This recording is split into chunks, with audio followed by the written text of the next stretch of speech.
राज शर्मा जी, आपसे बात शुरू करता हूं। जी। प्रधानमंत्री ने आज पर्चा भरा और उसके साथ में ये घोषणा भी कर दी कि उत्तर प्रदेश में कांग्रेस का खाता नहीं खोलने जा रहा। इस घोषणा का अर्थ ये होता है, जब इसको डिकोड करते हैं, कि उस कांग्रेस के एक प्रत्याशी रायबरेली में राहुल गांधी जी भी हैं। तो अगर नरेंद्र मोदी कह रहे हैं कि खाता नहीं खोलेगा, इसका मतलब राहुल गांधी भी नहीं जीत रहे क्या? ये देखिए जो मैं भविष्यवाणी है, प्रधानमंत्री का दावा है, इसको कैसे देख रहे? प्रियंका जी ने कहा कि भाई मैं ज्योतिषी नहीं हूं, वो ज्योतिषी हो सकते हैं तो कह सकते हैं मैं तो ज्योतिषी नहीं हूं। राज शर्मा जी। देखिए, मैं तो इतना ही कह सकता हूँ, विनम्र जी। तरीके से कह सकता हूँ कि हमारे आदरणीय प्रधानमंत्री जी की एक उम्र भी हो लगभग 75 साल के हैं, और अगर वो भूलवश कोई बात कह भी देते तो उनकी बात को मैं नहीं समझता कि इस समय सीरियस लेने वाला मैटर है। क्योंकि एक प्रधानमंत्री का दावेदार वहां पूजा कर रहे हैं, सब कर रहे हैं, उन्हें अगर उस पूजा के बीच में भी पत्रकारों से बात करते हुए अगर राहुल जी याद रहते हैं, तो समझ लीजिए कितना जहन में टेरर फैला होगा मोदी जी के दिमाग में राहुल जी का, जब उन्हें वहां भी वही याद आ रहे हैं। और अभी अभी बहुत जल्दी कर दी है प्रधानमंत्री जी के। आप पिछले 17-18 दिन के कोई भी बयान ले लीजिए, वो उल्टे ही सीधे दे रहे हैं। 2014 में उन्हें भी एहसास है कि 2014-19 में उन्हें बड़े प्यार से चुना था, लेकिन अब वो प्यार 50% से भी नीचे आ चुका है। लोगों को लग गया है कि नहीं, जी। जिस तरीके से हमने चुना था, जो उम्मीदों से चुनी थी सरकार कि मोदी जी कुछ करेंगे, लेकिन वो नहीं कर पाए। और रही बात की इतनी भीड़ जुटाना, ये आप भी जानते हैं, मेरे से ज्यादा बहुत ज्यादा एक्सपीरियंस आपके हैं। भीड़ जुट जाती है, 30-35% तो सत्ता के संग भीड़ वैसी ही जुटती रहती है, लोगों का शौक होता है। उदाहरण के लिए मेरे घर के 300 मीटर दूरी से हाईवे से निकले थे, मैं भी गया था उन्हें देखने, क्योंकि वो मेरे देश का प्रधानमंत्री था, ठीक है, लेकिन मैंने उस दिन भी उनकी क्रूरता देखी थी, मैं झूठ नहीं बोलूंगा भाई। उनकी उनके अंदर हाथ हिलाते हुए भी मुस्कान नहीं थी। मैं उन्हें 45 फीट भी बहुत ज्यादा होगा, बल्कि 20-25 फीट की दूरी से देख रहा था, मुस्कुराहट नहीं थी। तो मुझे उस दिन बहुत ठीक। दुख लगा कि मेरे ठीक है देश राज के भाई। प्रधानमंत्री अगर जी। मुस्कुराए ना और ऐसे दावे करते रहे तो ठीक क्या है हो। राज बाबू, ठीक है। मैं ऋचा के पास चलूं उससे पहले एक बात कहूंगा कि भीड़ यूं ही नहीं जुटती। चाहे कोई कुछ कहे, भीड़ भी एक पैमाना है राजनीतिक तापक्रम को नापने का। ये मेरा अपना तजुर्बा कहता है। देखने की दृष्टि होनी चाहिए। कोई सिनेमा वाला आदमी आ रहा है चुनाव में प्रचार करने तो अलग बात है, उसके लिए भीड़ आ सकती है। 35% घटा के इतनी भीड़ जुटा लो, तब भी बराबरी हो जाएगी। चलो मान लिया 35% डिस्काउंट दे दिया कि वो सत्ता वाले आ गए, 65 जुट जाएगा? नहीं ना। 2007 या 8 पता नहीं कौन सा चुनाव था, मैं उत्तर प्रदेश भर का दौरा कर रहा था बिना कोई नक्शा हाथ में लिए। जहां मन आता तो वहीं ड्राइवर्स कहता ले चलो गाड़ी, देखें क्या चल रहा है। मुजफ्फरनगर गया तो वहां कुछ हलचल दिखाई दी, श्री राम चौराहा है क्या, इस टाइप का कुछ वहां का प्रमुख स्थल। तो पता लगा जी राहुल गांधी आने वाले हैं। राज शर्मा जी, मैंने कहा गाड़ी साइड में लगा लो, सुन ले राहुल गांधी को। अशोक जी सुन लो, ये बड़ा नेताओं को सीखने समझने के दृष्टांत है। राहुल जी आए, शहीदुल जमात तब जिंदा थे वो साथ में, 1000 के भीतर भीड़ जुटी। मैंने लोगों से कहा भाई तो बड़ा कम है, इतना तो लोकल आदमी जुटा लेता है। बोलो ना भाई साहब, अभी 15-20 दिन पहले भी राहुल जी आए थे तो तब 5-7-10 हजार आदमी आया था। तो मैंने कहा 15 दिन में 10,000 से 1,000 रह गया, ये तो बहुत खतरनाक साइन है। नेताओं के पास भीड़ टिकनी चाहिए क्या? जिनके पास भीड़ टिक गई वो इंदिरा गांधी, अटल बिहारी वाजपेयी हो गए, उत्तर प्रदेश में कल्याण सिंह, मुलायम सिंह हो गए। जिनके पास नहीं टिकी वो क्या हो गए मैं ये नहीं बोलूंगा, खुद देख लो। खैर, ऋचा राजपूत, कांग्रेस कह रही है कि प्रधानमंत्री को कांग्रेस का भय इतना ज्यादा है कि चुनाव का पर्चा भरते समय भी उनको राहुल गांधी याद आ रहे हैं, चूंकि भय इतना है राहुल गांधी का, उनके औरा का, कि प्रधानमंत्री उनको भूल नहीं पा रहे राहुल गांधी को। क्यों डरते हैं भाई आप लोग इतना राहुल गांधी से? देखिए, जब तक किसी युद्ध में वैसे तो बहुत-बहुत धन्यवाद अमिताभ जी पैनल में शामिल करने के लिए और सभी प्रवक्ताओं का भी आभार। देखिए, डर तो ज़रूरी होता है, जब तक कि एक रण को जीत ना जाओ, तब तक भय भी बना रहना चाहिए और मजबूती से चुनाव भी लड़ते रहना चाहिए। लेकिन सोचने वाली बात है कि जिनकी उम्र का तकाज़ा मेरे भाई कर रहे हैं, वो कभी ये भी तो सोचा करें कि 72 साल की उम्र में आपकी राजमाता जी ने भी मौत का सौदागर कहा था। मल्लिका अर्जुन खड़गे, वो तो अपने कार्यकर्ताओं को भगाते हैं, जो भाजपा का नाम भी लेते हैं।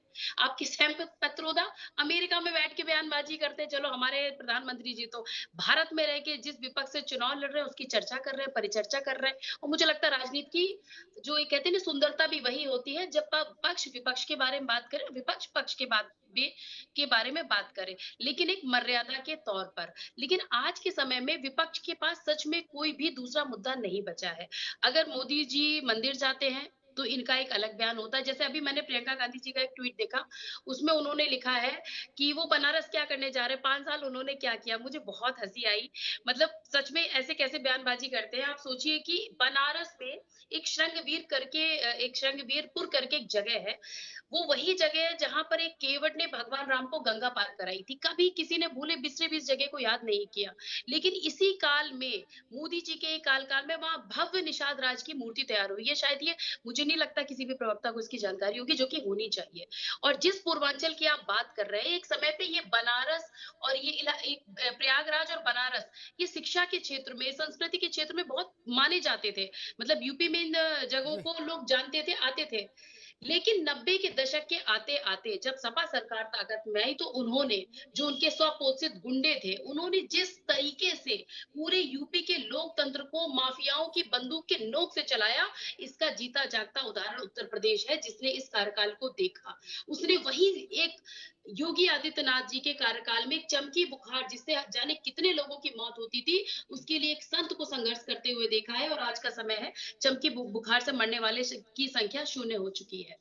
आपके पूर्वांचल ने वो समय भी देखा है जब आप आजमगढ़, गाजीपुर, मऊ, जौनपुर इन्होंने सबसे ज्यादा प्रभावित किया था बनारस और प्रयागराज को ठीक है शिक्षा ऋचा। भर्ती में। दोबारा अब वो एक बात बता, अब वो समय बीत गया इन सब बातों का। अब तो चुनाव चल गए, अब दूसरी धारा में आ गए। ये चुनाव से पहले की चीजें हैं, अब तो चुनाव आ गया। अब इन सब जिसको समझना था वो समझ गया, नहीं समझना तो वो समझेगा नहीं। अब तो वोट हो रहा। खैर, अशोक यादव जी के पास चलता हूं। अशोक जी, कभी कभी लगता है कि नहीं, मैं सवाल रख रहा हूं, कभी कभी आप लोगों को ऐसा लगता है कि नहीं गुरु, थोड़ा हम भी ठीक ठाक नामांकन कर लेते? नहीं, बिल्कुल ऐसा होता है कि मतलब इसे बिल्कुल छुटपुट कर लिया, नहीं फुलझड़ी जला ली। क्या राजनीति में धूम धड़ाके का भी एक अपना असर होता है। आदमी कहता भाई रे भैया उनका रौला है। क्या गांव देहात में जाओ तो आदमी कहता अरे उनका रौला है भैया, बोले दूसरे अरे बोले मच्छर है मच्छर। क्या उन्हें कौन पूछ रहा? ये है क्योंकि जिस देश में आप हैं, जिस प्रदेश में आप हैं, उसी से हम भी हैं। तो जितना जनता को आप समझ रहे हैं उतना हम भी समझ रहे हैं। तो कभी आप लोगों को ऐसा नहीं लगता कि हाँ थोड़ा, जैसे मैं एक उदाहरण दूं, मैंने आज सुबह भी इसकी चर्चा की। अशोक भाई, अखिलेश जी के नामांकन को बड़ा कर लेते, मान लो तय कर लेते तो राहुल गांधी, प्रियंका गांधी, सोनिया गांधी, खड़गे, स्टालिन, ममता, दिस दैट, एक रौला चौला हो जाता, कन्नौज में हाहाकार हो जाता। नहीं, अब क्या किया आपने? अखिलेश जी, रामगोपाल जी, शिवपाल जी बोले हो गया, धर्मेंद्र। अरे इनको तो रोज ही देख रहे हैं लोग संघ में, ये तो घर ही के हैं। या अखिलेश यादव, राहुल गांधी मिलकर तय कर लेते भाई राहुल जी का बड़ा करना है नामांकन, तो उनके यहां रौला चौला हो जाता, शरद पवार, उद्धव ठाकरे। नहीं तो रायबरेली वालों को भी अच्छा लगता। किशोरी लाल का बड़ा करने की जरूरत नहीं थी, क्योंकि उनके साथ तो कांग्रेस ही नहीं गए पर्चा भराने, तो किशोरी लाल का नाम मैं नहीं ले रहा। लेकिन अखिलेश यादव और राहुल गांधी का तो कुछ हो सकता था भव्य। अशोक जी, अमिताभ जी, देखिए, समाजवादी पार्टी तमाशेबाजी में विश्वास नहीं करती, वो काम में विश्वास करती है। संपत सरन जी की एक रचना थी, राजा छटा हुआ तमाशेबाज था, और वो प्रजा के मनोविज्ञान से भली भांत अवगत था कि चाहे अमीर हो, गरीब हो, ज्ञानी हो, अज्ञानी हो, सभी लोग घूस के तमाशा देखते हैं। और प्रजा जब महंगाई, बेरोजगारी पर ध्यान देने को कहती है तो राजा गुफा में ध्यान की मुद्रा में बैठ जाता है। ये संपत सरन जी की रचना है। तो देखिए 2014 के बाद से अमिताभ जी, आप कहा सिनेमा के लोगों को ही देखने के लिए इतनी भीड़ आती है, तो जनता तो यही कह रही है कि 2014 से इस हिंदुस्तान के बड़े बड़े अभिनेता पानी मांग रहे हैं इनके सामने। अरे भैया इतना बड़ा तो अभिनय नहीं देखा मैं। तो कला है, सबकी अपनी कार्य करने की शैली है, सबकी अपनी। मोदी जी की कार्यशैली है ऐसी भाई।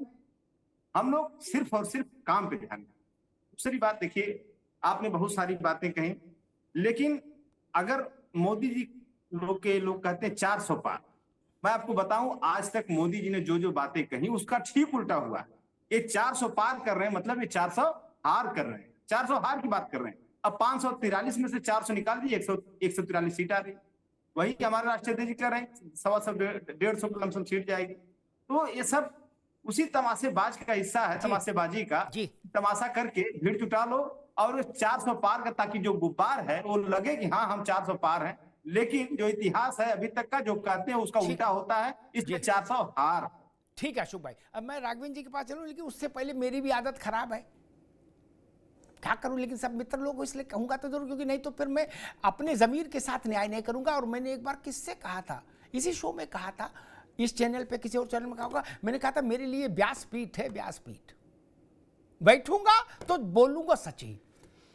मेरे दोस्त ने, अशोक यादव जी ने कहा कि हम लोग तमाशे में यकीन नहीं रखते, हम लोग तो कौपीनधारी है, सेवा भावी लोग हैं टाइप का कुछ एक भाव उन्होंने कहा, कि जैसे बाबा सन्यासी होते हैं कि परमार्थ के कारण साधुन धरा शरीर, परमार्थ के कारण ही साधुओं ने शरीर धारण किया। वो बता रहे थे अशोक जी आपको याद हो ना हो, आजम खान साहब ने नेताजी का जन्मदिन मनाया, क्या इंग्लैंड से बग्घी मंगाई, क्या घोड़े अरब से मंगाए, क्या, और उसमें खुद नेताजी के साथ बैठे, सामने अखिलेश जी को बैठा, जबकि चीफ मिनिस्टर थे, क्या, और 4-5-10 लोग और भी बैठे थे। पूरे दिन रास रंग चला, आहा लगा वैकुंठ इंद्र की सभा में आ गया प्रदेश। ऐसे ऐसे नृत्य, ऐसे ऐसे कार्यक्रम, लगे कि भाई जन्नत यही है। और कुछ लोग तो समझ रहे थे कि 72 हूरों टाइप का जन्नत है। क्या आजम साहब से किसी ने पूछा कि चाचा इसका पैसा कहां से आया, जो कई करोड़ खर्च कर दिए जन्मदिन पे? तो उन्होंने कहा इसका पैसा दाऊद से लिया है मैंने। क्या करेंगे आप? ये इन्वर्टेड कॉमा में बता रहा हूं। उन्होंने कहा इसका फंडिंग दाऊद इब्राहिम ने की है। बोलो सियावर रामचंद्र की जय। ये सेवा का काम था, ये लोक सेवा थी। आपने कहा कि हम लोग तो उसमें नहीं, कैसे कैसे आतिशबाजी, कैसी कैसी झिलमिल रोशनी, सब कुछ फिल्मी था। नहीं, कुछ भी लोहिया जैसा नहीं था मित्र। इसलिए ऐसा ना कहो, हमको मालूम है जन्नत की हकीकत क्या है, इनकी भी और आपकी भी। सब वो उसी थैली चट्टे बट्टे, भैया छोड़ दो, उस बहस में क्या पढ़ना। राघवेंद्र बाबू, आज ओम प्रकाश राजभर साहब भी थे बनारस में, जब मोदी जी गए पर्चा भरने। वो कह रहे हैं कि कांग्रेस का खाता नहीं खुलेगा, कांग्रेस कह रही है कि हमारी लहर है। और अखिलेश जी ने घोषणा कर दी कि पूरे प्रदेश में 140 सीट जीतेंगे, पूरे देश में 140 सीट जीतेगी एनडीए। क्या लग रहा है, क्या समझ में आई बात भैया? भैया म्यूट अनम्यूट का कुछ चक्कर है जी। ठीक है, हाँ आ रही आवाज। अशोक जी ने जो कहा कि हम तमाशा नहीं, जी तमाशा भी वही करता है, खेल भी उसी का देखा जाता है जिसके खेल दिखाने में कोई मजा है। इनको तो जनता ने नकारा सिद्ध कर दिया।